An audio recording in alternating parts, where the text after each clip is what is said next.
Ya, bismillahirrahmanirrahim. Assalamualaikum warahmatullahi wabarakatuh. Ya, di series pengalaman kerja ini di video kali ini gue pengen sharing pekerjaan yang lumayan banyak ya ditanya atau lumayan banyak mungkin orang yang penasaran gitu. Gimana sih kerja rasanya di perusahaan outsourcing gitu. Nah, gue pernah punya pengalaman beberapa kali di beberapa perusahaan outsourcing sebagai rekrutmen. Jadi, di perusahaan outsourcing itu ada beberapa fungsi HR yang terpisah gitu orang-orangnya. Ada yang ngurusin payroll, ada yang ngurusin rekrutmen, ada yang ngurusin administrasinya gitu. Administrasi kayak dokumen-dokumen pelamar gitu, itu ada lagi yang ngurusin gitu. Atau admin yang hubungin orang untuk wawancara gitu. Nah, gua sebagai rekrutmen juga pernah ngalamin rekrutmen yang cuma rekrutmen atau juga PIC gitu. Nah, kalau PIC kita benar berkoordinasi dengan user kita gitu. Orang yang nyewa jasa kita untuk perusahaannya gitu.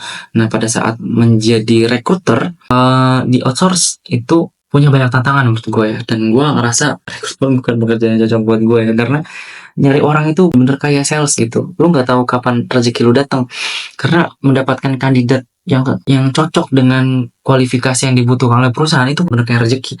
Sementara deadline itu terusan dan kita kayak diteror gitu sama user gitu, ya ini udah dapat belum, ini dapat belum. Apalagi kalau misalnya pas lu mau ngundang besoknya kandidat yang lama tuh nggak ada gitu. Wah, gitu. Asli pusing. Yang ngundang siapa ini? Sementara kita ada report harian kan. Gue nggak tahu di perusahaan outsource lainnya. Tapi waktu di perusahaan gue tuh kayak ada beberapa perusahaan yang outsource tuh report harian gitu. Jadi kayak kandidat yang diundang sehari berapa, terus kandidat yang cocok berapa, yang mau diundang besok berapa gitu, yang lanjut ke user berapa, yang cocok sama user berapa, yang udah mau kontrak berapa, itu dihitung semua tuh kayak gitu tuh.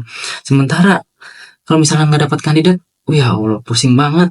Bener kayak habis itu di teror ya, kayak udah dapat belum? Ini kita butuh cepat nih gitu. Kita butuh ngisi nih. Lu bisa nggak sih kerja? Lu bisa nyari orang nggak sih gitu? Ya digituin ya. Terus lagi kayak disalahin gitu kalau misalnya nggak dapat banyak, lah kok kita cuma dapat segini ya. Terus oh ya, terus kita juga harus ngurusin retensinya teman-teman. Retensi itu kayak orang yang bertahan di pekerjaan itu gitu.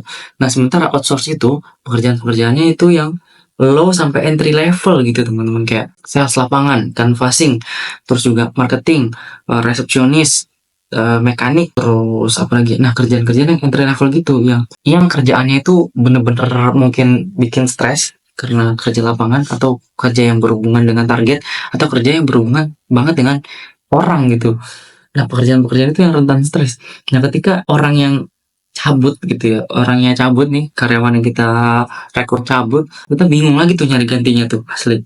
Aduh, cabut ya, misalnya apalagi belum sebulan gitu. Terus kayak terkira disalahin, lu nyari orang bener apa gitu. Padahal nyari orang susah gitu, untuk nyari orang yang kriterianya sesuai dengan yang diharapkan. Ya, gitulah ya. Kalau misalnya nggak dapat, ya diomelin, terus nyari lagi, puyeng, nggak bisa tidur ya. Terus kadang-kadang kandidat juga, itu pentingnya tuh rekrutmen, lu harus punya dua nomor tuh, kalau kagak lu teror sama kandidat lu. Kalau misalnya nih, tanya Pak, ini saya gimana kelanjutannya gitu, ya nggak lolos gitu. Tanya tuh, ada yang detail banget nanya yang nggak lolos kenapa, di bagian mananya gitu, kok bisa nggak lolos gitu, apa salah. Ada orang yang nggak terima juga ketika dia nggak lanjut gitu, itu bingung juga tuh, kayak diteror. Awas ya nanti saya samperin, ada juga tuh diancam tuh. Jadi sama perusahaan juga disalahin juga, sama kandidatnya bahkan disalahin gitu. Nah, puyeng jadinya, kayak sales kita nggak bakal tahu target kita tuh bisa tercapai kapan gitu. Dan gua bukan tipe orang yang terbiasa dengan target gitu, jadi puyeng gitu sebenarnya untuk kerja di outsource gitu.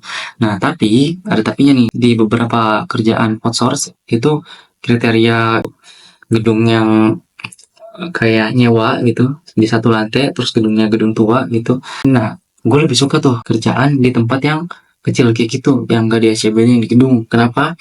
Karena biasanya di perusahaan-perusahaan kecil itu kekeluarganya dapat banget, bukan kekeluargaan yang nuntut kita untuk selalu ngumpul ya, tapi kayak tingkat toleransinya tinggi, tingkat kebersamaannya tinggi, tingkat sharingnya tinggi, tingkat memakluminya tinggi gitu.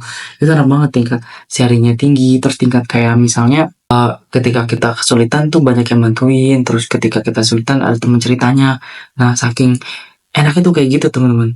Kalau di tempat kerja yang kecil gitu, terus ada juga yang kerjanya tuh kayak nyantai banget, pakai baju apa aja bebas gitu ya. Itu asik sih. Salah satu pekerjaan yang asik juga tuh gua kerja di JO eksekutif, yaitu kerjaan outsourcing untuk nyari canvassing untuk usernya itu First Media gitu. Lingkungannya asik banget, cuma situ gua cuma sebulan abis itu dapat pekerjaan lain gitu yang gajinya lebih gede, karena waktu itu gajinya kecil banget, sementara gua udah berkeluarga dan gue butuh kerjaan yang gajinya itu minimal UMR lah gitu, karena waktu itu kecil banget. Tapi di luar dari gaji, wah lingkungan enak banget, sama atasan juga pengertian itu ya, team manajernya gitu pengertian, supervisornya pengertian, OB-nya asik banget, teman-teman kerjanya asik banget gitu ya. Di situ gue juga ngerasain tuh akhirnya ikut job fair, tapi yang ngadain job fair ya perusahaan outsource gue gitu. Ada job fair tuh pengalaman yang lumayan menarik juga tuh, orang-orangnya asik. Aduh, pulang di Jumat juga tuh kadang diajakin makan bareng, terus karaokean juga sempet. Aduh, enak banget itu bener-bener kerjaan yang enak banget. Kebersamaannya itu sih, kantor-kantor yang punya kebersamaan yang kuat itu kayak asik banget sih sebenarnya gitu. Walaupun kayak berangkat pagi pulang maghrib gitu ya, tapi kebersamaannya itu loh yang nggak tergantikan loh.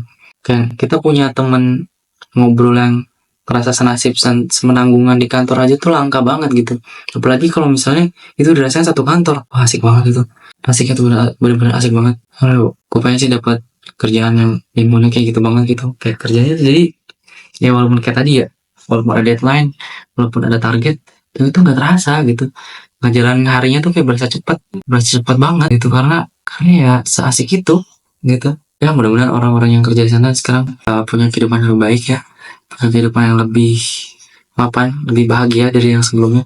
Mudah-mudahan perusahaan juga masih tetap bertahan dan makin maju. Ya mungkin itu pengalaman gue kerja sebagai recruitment di outsourcing. Ada pertanyaan gitu, sebenarnya kita yang kerja di under outsource tuh diperhatikan banget teman-teman, karena kalian itu aset berharga banget buat kita gitu, buat outsource ya, karena nyari kandidat itu susah banget gitu. Jadi yang kalian masuk outsource itu bener-bener kita perhatiin banget gitu. Jadi kalau kalian punya permasalahan atau punya unek-unek atau punya keresahan tentang hak-hak kalian gitu, ya diutarakan aja gitu ke outsource-nya. Mereka akan bantu kok, karena kalian tuh aset gitu yang berharga buat perusahaan outsourcing gitu. Ya mungkin cukup sekian ya sharing dari gua. Cukup mengenang masa lalu yang menyenangkan. Mudah-mudahan bermanfaat bagi teman-teman untuk membuka wawasannya terkait berbagai macam pekerjaannya. Kalau misalnya dirasa video ini bermanfaat, silahkan klik like, share, dan subscribe. Cukup sekian. Terima kasih banyak yang udah nonton sampai akhir. Wassalamualaikum warahmatullahi wabarakatuh.